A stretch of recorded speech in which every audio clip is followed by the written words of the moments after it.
from sweet to sour, then this would be a good representation of Irma Bradley's life.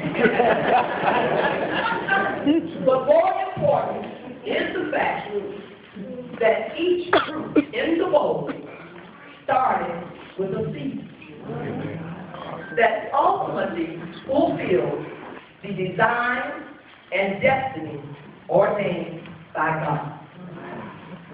Genesis chapter 1, verse 11 says, "Then God said, let the earth bring forth grass, the herb that yields seed, and the fruit tree that yields fruit, according to its kind, whose seed is in itself." And it was so. And so is Irma's life. The fruits she produced were the product of seeds that were planted in her life. Irma's parents migrated from the south, as many residents of Pontiac did. Irma's father headed to Pontiac first, and as I was told, pretty fast. Shortly after his first child, a son, was born. He came to build a better life for his family and was employed in the plant. Soon the family grew. Irma grew up on the south side. She recalls the neighborhood as being mostly a swamp area with lots of trees, especially fruit trees, and too many frogs and other critters jumping around. She remembers the public water fountain that everyone accessed because there was no indoor plumbing. She recalls the baseball field hewed out for the kids to play, and skating on a frozen pond in the winter where there was knee-deep snow. She remembers that all through the years, her family always ate together. The siblings always worked and played together. And yes, there were some fights too. Irma also remembers her parents opening their home to other family members coming from the south to live with them until they were able to establish residence. So, taking care of family regardless and sticking together as a family were things Irma experienced early in life. Seeds planted. Irma's mother, Susie, was a soft-spoken lady who was highly respected because she always displayed this extraordinary compassion for others and a responsibility to help the needy. So, in addition to being a homemaker, Irma recalls her mother on the front porch passing out food to the homeless all the time. They never came inside the house, but gathered on the front lawn, waiting for her helping hand. More seeds planted. You are somebody. Hard work will pay off. These are quotes Irma recalls her father saying many times to his children. So, when Irma's parents decided that their first daughter, at the age of 5, will learn to play the piano, it was no surprise that she was required to practice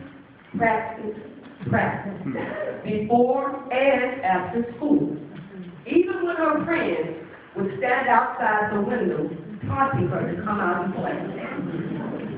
Seeds planted.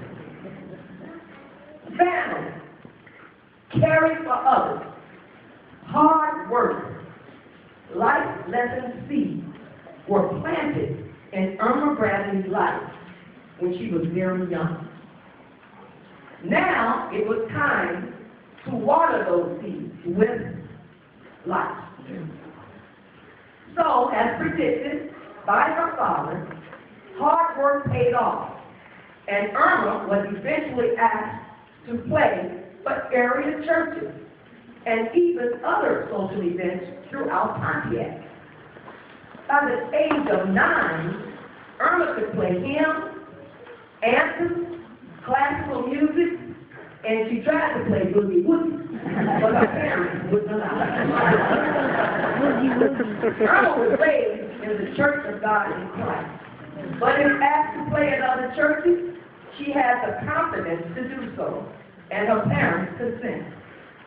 Over the years, Irma played at St. John United Methodist, New Hope Baptist, Macedonia Baptist, and Newman Methodist Church. When the pianist Ernestine Milburn at Newman was ill, Irma replaced her and was with them when they became the first black church in the area to be on radio. Hard work, fruit in the bone. Irma was educated in Pontiac in the Pontiac school system, attended Lydia Elementary, Eastern Junior High, and Pontiac Central High, and was one of only 7 blacks who graduated high school. Schools were integrated, and Irma will tell you that there was nothing in her life that said to her, "You are not smart enough," or "You're not good enough." In fact, her parents instilled in her quite the opposite attitude. So, when confronted with situations that challenged her because of the color of her skin, well, look at it. Experiences like these, as well as other typical challenges during her adolescent years, served as water for those feet. Irma soon realized she had a passion for styling hair. In fact, she would use her mom's kitchen stove and straighten hair for the girls in the neighborhood. It got to be so many that her father suggested she start charging. So eventually, Irma attended Ruby School of Cosmetology in Detroit and Mary Hall Academy, where she became a licensed instructor. After working as a hairstylist for many years and saving quarters in those milk bottles, Irma opened the Irma Beauty Salon, which stayed in business for over 60 years. Hard work, more fruit in the bag. During this time, Irma married and became the proud mother of 6 children, whom she loved and nurtured, instilling the same values in them as she had received. In addition, Irma was employed by GMC, a job she pursued because she needed insurance for her children. And she retired after 13 years. However, life dealt her some tragic blows as she lost 3 of her beloved children, as well as a grandchild, so early in their lives.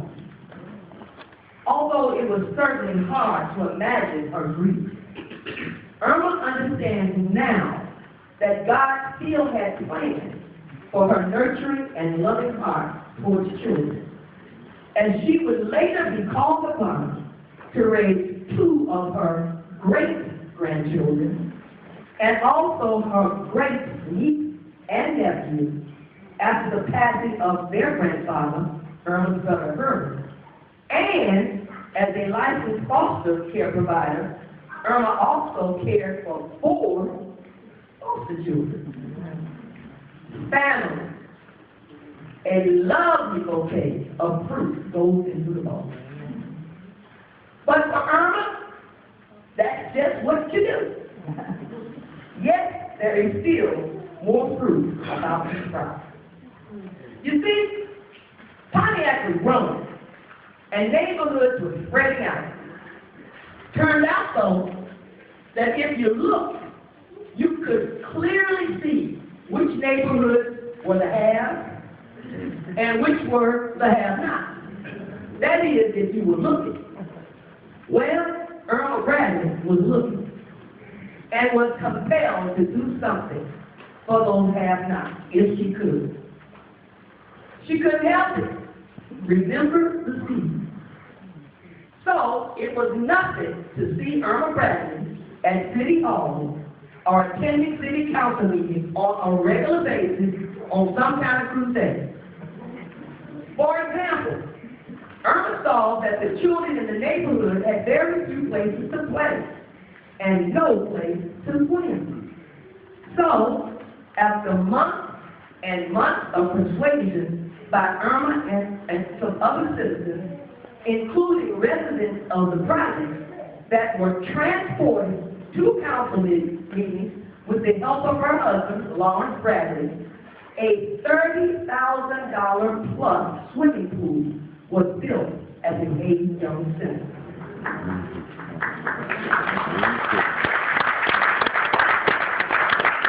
Another crusade resulted in Irma's co-chairing the Bagley Street mini station, where there was a need for more safety in that neighborhood. Oh yeah, City Hall braced themselves with Irma Bradley walking. She was true an activist for the city of Pontiac. She was the first black and the first female on the Pontiac Zoning Board of Appeals. She was a member of the Pontiac Affirmative Action Council, the District Coordinating Council, the Pontiac Pride and Beautification Council, the Executive Board of the YWCA. She was precinct delegate for the city of, well, I could go on and on. Caring for others. Fruit in the bowl. Now the fruit bowl is overflowing. As a result, Irma has received countless of service awards and has hundreds of friends, family, and citizens of Pontiac who are so grateful to her. I guess you could say that's the whipped cream on the fruit. And let there be fruit trees that yield fruit according to its kind, whose seed is in itself. God knew that Irma Bradley would have the seed to produce a bountiful harvest. And we are truly grateful that she was obedient to her calling. And I believe that as she approaches her 87th birthday, Irma still has more fruit to bear. We better get another vote.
And yet you came, you proved your love for me.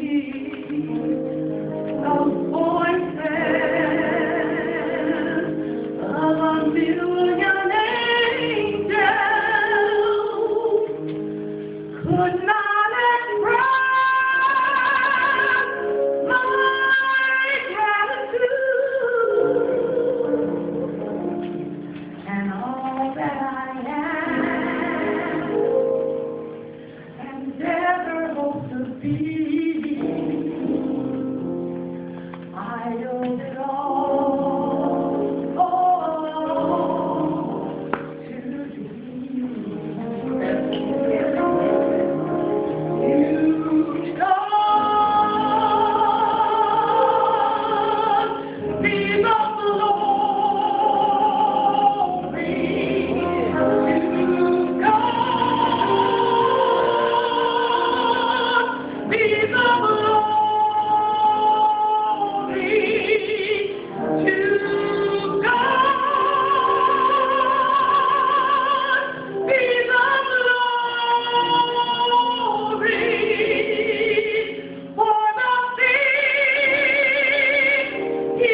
jail.